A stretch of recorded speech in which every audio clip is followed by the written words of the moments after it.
happens if you happen to miss a couple of prayers? How do you make them up? So one should try really with the utmost effort to offer the prayer within the prescribed time. So the question was, if one has missed one or two prayers, what should they do? Firstly, one should not deliberately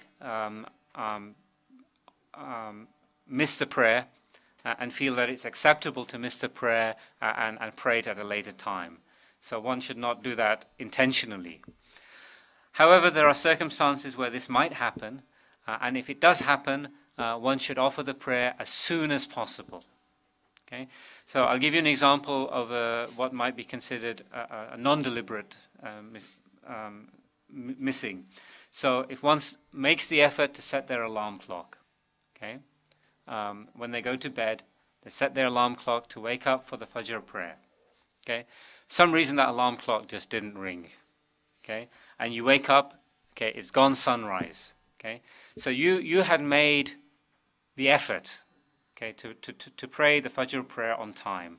Okay, some reason you didn't wake up. Okay, so as soon as you wake up, first thing you do is you should pray. Okay, and that is not considered a fault of your own. Okay, because you made the effort. Okay, it's not your fault that the alarm clock didn't wake you up, but you prayed as soon as you can when you wake up. Okay, so you shouldn't go away and I'm going to have my breakfast first, and then I'm going to read some Quran, and then a little later on I'll read the Fajr prayer. No, that's not the etiquette. Okay, as soon as you wake up, you pray.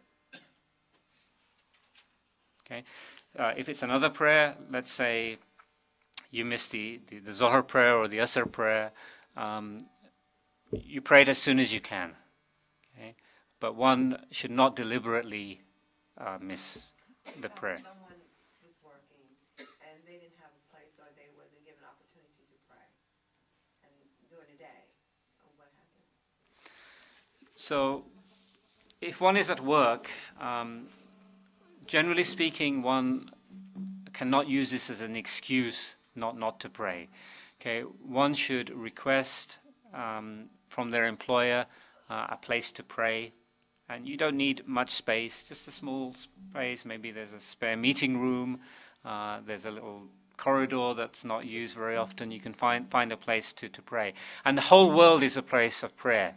Okay, one doesn't necessarily have to pray in one place or another place. Yes, you can pray in the mosque, but other than the graveyards, the toilets, I mean, the whole world is a place of prayer. You can pray outside, you can pray inside, as long as the place is clean.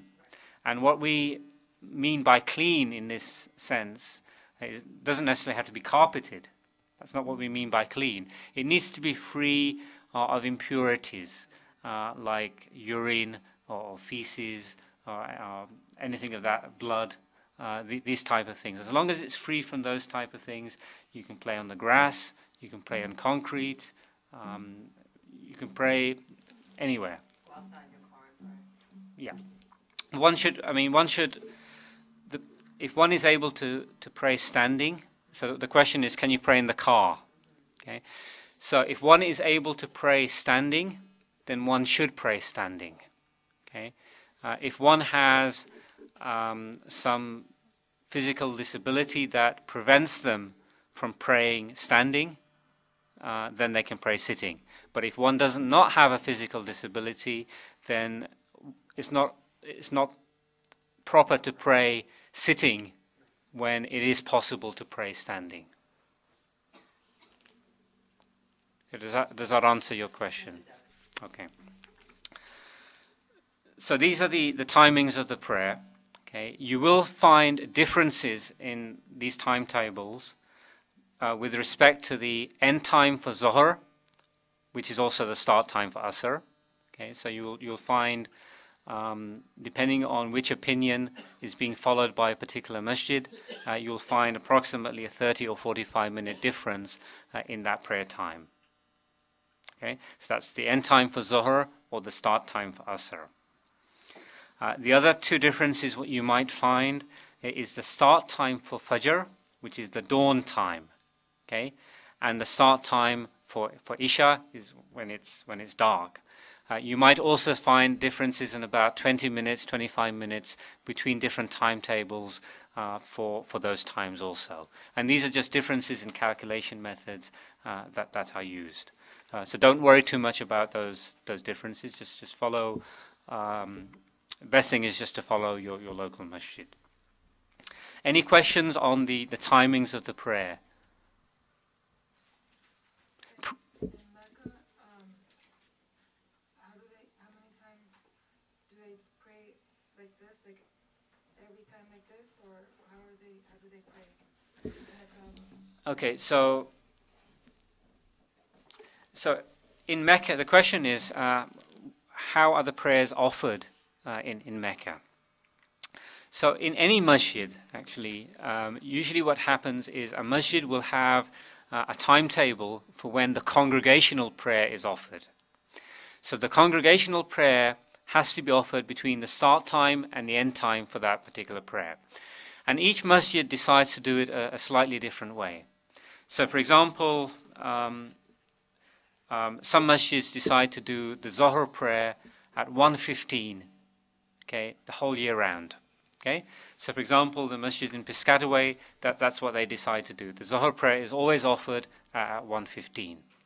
Okay, other masjids they decide, well, the Zohar prayer in the winter is going to be offered at 12:30. Okay, and in the summer, because of the daylight saving time, it's going to be offered at 1:15. Okay, other masjids they decide, and this is the principle that the Masjid al-Haram in both Makkah and Medina adopts. They offer the prayer at its start time. Okay, so once it's the start time for Zohar, the azan is made. People are given the opportunity to offer their sunnah prayers, a few minutes, and then the congregation stands up for the congregational prayer. So in Makkah and Medina, the prayer is offered close to its start time. Heard that they combine during Azr and Maghrib and Isha. They pray the 5 daily prayers, but they combine those two. When they're gathered at the Kaaba. So during when one is in Mecca and Medina, it's exactly the same as any other masjid in the world. The 5 prayers are offered in congregation at their times. Okay, but the principle that you're asking, so the question was, I've heard that in Makkah and Medina, the Zohar and Asr prayer are combined, and the Maghrib and Isha prayer are combined. So firstly, that's not correct. In Makkah and Medina, as in any other masjid, the prayers in congregation are offered within their times. Okay, but you are correct that there are times when Zohar and Asr prayer can be combined and Maghrib and Isha prayer can be combined.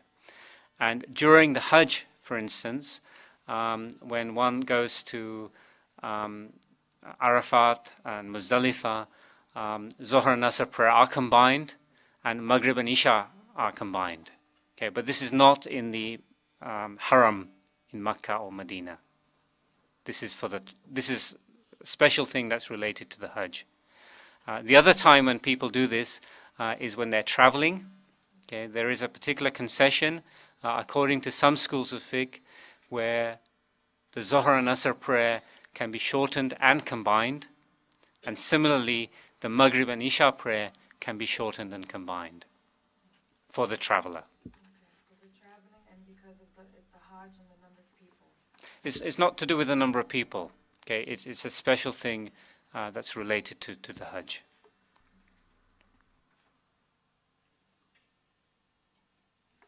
Okay, any other questions on the timings of the prayer? Okay, so follow the timetables. These, if you want to follow this particular timetable, I don't know where everybody lives. The timetable in Piscataway